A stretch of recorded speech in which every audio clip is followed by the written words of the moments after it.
نتائج وقت پر نہ آنا. خواجہ محمد آصف جس کے بارے میں کہا جا رہا ہے, ٹی وی چینل دکھا رہے ہیں کہ خواجہ آصف صاحب الیکشن ہار رہے ہیں, اس کے بارے میں 80 پولنگ اسٹیشن کے ریزلٹس ہیں, 358 ٹوٹل پولنگ اسٹیشن تھے. Khawaja Muhammad Asif P M L N 16,145 vote کے ریزلٹس جو ہیں وہ الیکشن کمیشن پاکستان کے پاس آ چکے ہیں. ریحانہ امتیاز ڈار انڈیپینڈنٹ 11,311 ووٹس کے ساتھ 300 پولنگ اسٹیشنز کے آئی تھنک اس میں اکیلے بھی رہتے ہیں. اب دیکھیں یہ چیز ہے کہ جب آپ فرسٹ سیکنڈ پرائرٹی بناتے جائیں گے, کبھی آپ کو لگے گا نون لیگ جیت گئی, کبھی لگے گا آپ کو انڈیپینڈنٹ رات کے 2 بجے تک یہ معاملہ یہاں کیوں پھنسا ہوا ہے؟ سوال پھر یہ ہے نا سر, ایک سوال سے وائڈر ایک اور بنتا ہے. یہ تو ہم چلو ڈیٹیل ٹیکنیکل ڈیٹیل ہیں بڑی ضروری ہے. مجھے دکھ ایک اور ہو رہا ہے, ایک اور الیکشن جو ہے وہ آپ کا ڈسپیوٹڈ ہو گیا, ایک اور کنٹروورسی آپ نے جنم لی. میں الیکشن کمیشن آف پاکستان سے ایک بڑا ایک وائٹل سوال ہے کہ 5 سالوں میں آپ نے ایک کام کرنا ہوتا ہے. 5 سال ہوتے ہیں آپ کے پاس, آپ 5 سالوں بعد بھی ایک اچھے طریقے سے آرگنائز طریقے سے کریڈیبل طریقے سے الیکشن نہیں کرا سکتے.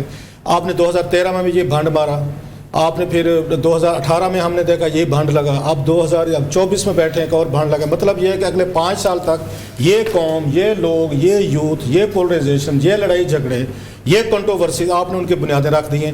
اب آپ کا 10 گھنٹے ہو گئے. کوئی بھی دنیا کا میرا خیال ہے کوئی شہر ہو, کوئی ملک ہو, اب جتنا بڑا بھی ہو, آپ مطلب 10 گھنٹے میں آپ اب تک, کیونکہ ہم دیہاتی لوگ ہمیں پتہ ہے رات کے 3-4 آپ کو 2-4 اس میں 2-4 گھنٹوں بعد آپ رزلٹ کمپائل ہونا شروع ہو جاتے ہیں.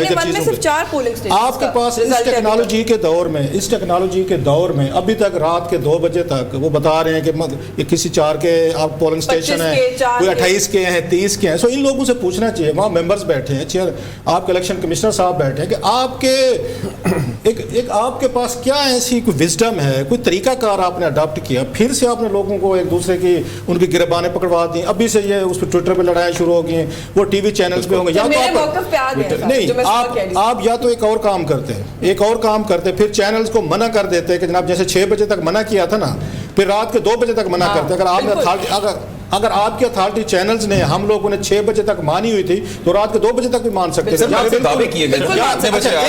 اس کے بعد اگلی چیز جو ہے وہ ہے کریڈیبلٹی, کہ آپ کی بات لوگ کیوں نہیں سن رہے. جو الیکشن کمیشن آف پاکستان کو اس وقت سمجھنی چاہیے, سوچنی چاہیے کہ آپ کے دیے ہوئے ریزلٹ جو ہیں وہ کوئی سننے کو تیار نہیں. ویب سائٹ انہوں نے جا کے ڈھونڈی ہے, حالانکہ ان کو چاہیے تھا الیکشن کمیشن کو. آج کے دور میں ٹویٹر پہ آپ نلائق ہیں تھوڑے سے, اس لیے نہیں ملی, ان کو مل گئی.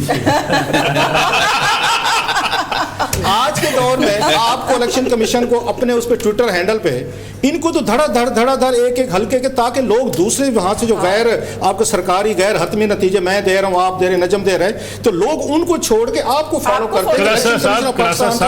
اس میں تھوڑی سی بات ہے, تھوڑی سی, کہ آپ لوگوں کے پاس نہ ٹویٹر ہے, نہ فیس بک ہے, نہ سوشل میڈیا ہے, نہ انسٹاگرام ہے. آپ کے پاس ایک ویب سائٹ ہے جس پہ 8, 10, 20, 100 کے قریب آپ نے کیے ہیں. یہ جتنی کنٹروورسی ہو رہی ہے, جتنا کال کو لوگ ایک دوسرے کی گربانیں پکڑیں گے, یہ ملک ڈسپلائز ہوگا, آپ کی پولیٹیکل پولرائزیشن بڑھے گی, یہ لیڈرشپ لڑیں گے, دعوے کریں گے, معاملات آپ کے ٹریبیونل میں جائیں گے, عدالتوں میں جائیں گے, میڈیا پہ لڑے جائیں گے, ٹاک شوز میں ہوں گے. اس کا اگر کوئی ذمہ دار الیکشن کمیشن آف پاکستان کو ہونا چاہیے. آپ نے ایک اور بنیاد رکھ دی ہے, ایک اور جھگڑے کی بنیاد رکھ دی ہے. پہلے بہت سارے جھگڑے تھے ہمارے, اس میں جو دکھ کے ساتھ کہنا پڑتا ہے کہ آپ لوگوں کو تنخواہیں ملتی ہیں, آپ کو یہاں پہ لاکھوں روپے کے آپ کو پرکس ملتے ہیں. کہنا شروع کر دیا گیا کہ جناب آپ ریزلٹس لیٹ ہوں گے تو لہٰذا اس پہ آپ شک کرنا چاہیے. خود وہ بیچ بول رہے اور آپ اس کو مزید کریڈیبل کرتے ہیں. آپ اس کا ٹرینڈ دیکھیں, پچھلے دفعہ 2018 میں یہ کچھ ہوا تھا, رات کے 2 بجے ریزلٹ آنا روک گئے تھے. آپ روک رہے ہیں, آپ کو کوئی نہ کوئی ایکسپلینیشن دینی چاہیے. کوئی ٹویٹر آپ کے پاس ہے, چھوڑیں یار, یہ سارا نیریٹو جو اس وقت بنا ہوا ہے یہ سارے کے سارے ٹویٹر پہ بنا ہوا ہے, اور election commission of Pakistan Twitter پہ موجود ہی نہیں ہے. آپ کو کوئی موجود نہیں ہے. اسی چیزوں کے ساتھ اس ایکسپلینیشن کے بعد اس کام نہیں کر رہے. دیکھیں اس وقت ہمیں ٹویٹر پہ سب سے زیادہ فالو کیا جانا چاہیے تھا, ان کی ویب سائٹ کو, ان کے تو اپنا چینل ہونا چاہیے تھا, ٹی وی چینل ہونا چاہیے تھا. یہ وہاں پہ بیٹھ کے 5 سال آپ کے پاس ہو, وہ سب پی ٹی وی کو چھوڑیں, دنیا بھر میں جو پارلیمنٹ ہے ان کے اپنے وہ ہیں, ان کے چینلز ہیں, ٹی وی اسٹیشن ہے, ریڈیو اسٹیشن ہے.